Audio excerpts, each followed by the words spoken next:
Bueno, Chile perdió el rumbo hace algunos años atrás y hoy día estamos pagando las consecuencias. Dejamos de crecer, se deterioró la calidad de la política, se estancó la calidad de la educación, tenemos un gravísimo problema de seguridad y violencia y por tanto lo que tenemos que hacer es tomar el toro por las astas y enfrentar nuestros problemas con responsabilidad, con inteligencia y con acuerdos. Y los problemas son, tenemos que mejorar la calidad de la política, que pensemos en los chilenos y no cada parlamentario, cada político en su propia carrera personal. Tenemos que enfrentar juntos la violencia, el crimen organizado, el narcotráfico, el terrorismo, con los instrumentos que tenemos. Tenemos que mejorar la calidad de la educación. La prueba CIMSE que hemos conocido es un desastre. Hemos retrocedido 10 o 20 años en calidad de la educación. Se habla mucho de la deuda histórica de la educación, los profesores, el CAE. La verdadera deuda es con los niños chilenos, es con esos 200.000 niños que están fuera del sistema escolar, es con que el 90% de los niños en primero básico no reconocen las letras del alfabeto y cuando llegan a cuarto medio no saben leer ni escribir. Es con esos niños que no tienen la educación que necesitan y merecen, es con esos adultos mayores que no están capacitados para entender lo que leen porque no han recibido o no han terminado la educación media. Por tanto, ahí tenemos una tremenda deuda. El camino es claro, combatir la delincuencia y la violencia y el crimen organizado para darle seguridad y tranquilidad a la población, mejorar la calidad de la política, mejorar la calidad de la educación, modernizar el Estado e insertarnos en esta revolución tecnológica de inteligencia artificial. Y estamos discutiendo cosas que no son las que le importan a los chilenos.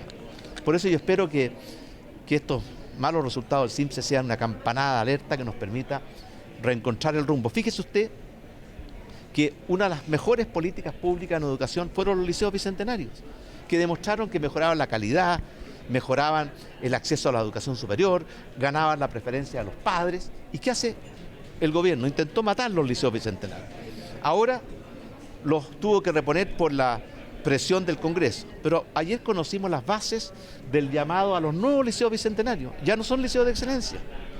Se está desnaturalizando la esencia de los liceos bicentenarios, que es la excelencia.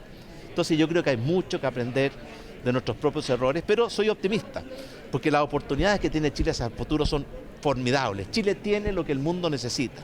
Tenemos cobre y litio en un mundo que necesita, con la revolución tecnológica, con la electromovilidad, cobre y litio, y no estamos aprovechando la oportunidad.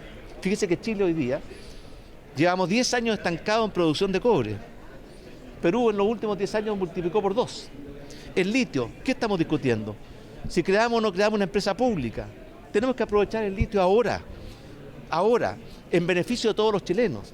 Por eso creo que las oportunidades que tiene Chile son formidables y los problemas también, depende de nosotros. Presidente, en materia sanitaria fueron bastante críticos la actual administración de lo que hicieron ustedes durante la pandemia. Mire, yo creo que en la crisis sanitaria que estamos viviendo, el virus sincicial, el adenovirus y la influenza, teníamos señales de alerta muy tempranas. El verano europeo y americano que antecede a nuestro verano, hubo una explosión de virus sincicial e influenza y por tanto teníamos las alertas. El Instituto de Salud Pública hace más de 7 semanas que viene entregando las cifras que mostraban el ascenso en la curva. Yo creo que la reacción fue tardía, pero ahora lo importante es unir fuerzas para enfrentar juntos con eficacia y poder darle a nuestros niños la atención que requieren. Y cuando pase el pic del virus sincicial, que va a ser en 2 o 3 semanas, va a venir probablemente una ola de influenza, especialmente a los adultos mayores. Y yo los llamo a vacunarse, porque la vacunación, tanto de COVID como de influenza, está extraordinariamente baja. Presidente, respecto a la filtración del audio del presidente Boric en la reunión, usted en su gobierno... Yo creo que necesitamos un pacto fiscal, pero no puede ser que la única motivación sea aumentar y aumentar los impuestos y sacarle más y más plata a los chilenos. Primero tenemos que racionalizar el gasto público. Gastamos 80.000 millones de dólares y hay enormes bolsones de ineficiencia, de despilfarro y de corrupción. Partamos por administrar bien los 80.000 millones que tenemos y después podemos hablar de lo que se requiera en materia de recursos para financiar lo que importa.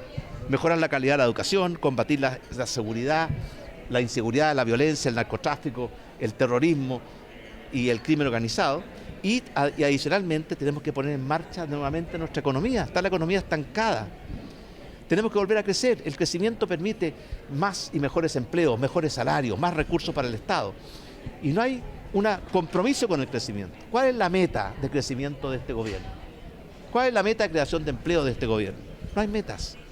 Por tanto, no es prioridad. Tenemos mucho que cambiar y corregir. Presidente, respecto a la filtración del audio. Respecto a eso. Mire, yo creo que ya llevamos algún tiempo y respecto a las prioridades de este gobierno no vemos el crecimiento económico. Lamentablemente, hoy día estamos en un país que está creciendo muy poco, donde estamos virtualmente a nivel de crecimiento de ingreso por habitante, está estancado Chile, y no vemos grandes espacios de recuperación. Fíjese que el crecimiento potencial de la economía chilena hoy día está en torno al 2%. Si la población crece cerca del 1%, nos queda un crecimiento para el ingreso por habitante de apenas 1% anual. Con eso no llegamos a ninguna parte. Lo que tenemos que hacer es poner el foco y el acento en el crecimiento económico. Aquí estamos preocupados de condonar las deudas de los profesores, de condonar el CAE, y ¿dónde están las prioridades en la posibilidad del aprendizaje de los niños? Acabamos de conocer los resultados del CIMSE, que los comentamos en forma bastante profunda en este seminario, y resulta que no vemos las prioridades en lo que es mejorar nuestra educación, mejorar la calidad de nuestra educación y mejorar el aprendizaje. En vísperas de haber conocido, ¿no es cierto?, estos resultados del CIMSE. Pero voy al punto que ustedes me plantean. Yo creo que es un error minimizar el efecto del crecimiento económico. El crecimiento no lo es todo, es cierto, pero no se puede minimizar el hecho de que un país que crece recauda más. El crecimiento es virtuoso porque permite mejores empleos, mejores salarios, más oportunidades para las pymes. Eso es un círculo virtuoso, pero a la vez mayor recaudación fiscal. Así hace muy poco un cálculo en que un país que crece un puntito más que el otro por 4 años, o sea, un periodo de gobierno, recauda 8.000 millones de dólares más. Si Chile pudiera crecer un puntito más en nuestras condiciones, recaudaría 8.000 millones de dólares más en 4 años. Estamos hablando de una cantidad muy importante de recursos y por tanto a mí me parece que no se debe por ningún motivo minimizar el efecto y la importancia del crecimiento económico. Ahora, en esa discusión tributaria, entonces, ¿usted cree que para justamente no afectar el crecimiento respecto a lo que era la propuesta inicial, se debería avanzar en una reforma mucho más acotada, por ejemplo? Por supuesto, yo creo que no, las posibilidades de insistir con la reforma tributaria que fue rechazada en su idea de legislar en la Cámara, esas posibilidades van a encontrarse contra una pared. No va a haber espacio para poder discutir esa misma reforma. Una reforma tributaria tiene que ser, y yo lo he dicho públicamente, parte de un pacto fiscal. A mí me parece bien que estemos hablando de pacto fiscal y no solamente de reforma tributaria. En ese pacto fiscal tiene que estar el crecimiento económico, tiene que estar una modernización del Estado, tiene que estar una mejora en el uso de los recursos públicos. Hacíamos el cálculo que, tomando dos cosas, los proyectos mal evaluados, la mitad de los proyectos mal evaluados, que son del orden de 2.400 millones de dólares, si usted solamente, esos son 0,8 puntos del PIB, si usted solamente tomara la mitad de esos proyectos y un proyecto que también tiene que ver con las compras públicas y que está durmiendo en este momento en el Congreso porque no se le ha dado ninguna prioridad por parte del Ejecutivo, tenemos 0,7 puntos del PIB que podríamos tener en forma permanente para las necesidades sociales de Chile. Por lo tanto, no siempre, y creo que es importante plantearlo, no debemos pensar que la única manera de avanzar es poniéndole impuestos a la gente. Se pueden lograr recursos de otras partes y también podremos discutir cuál es una reforma tributaria que no penaliza el crecimiento, la inversión y el empleo.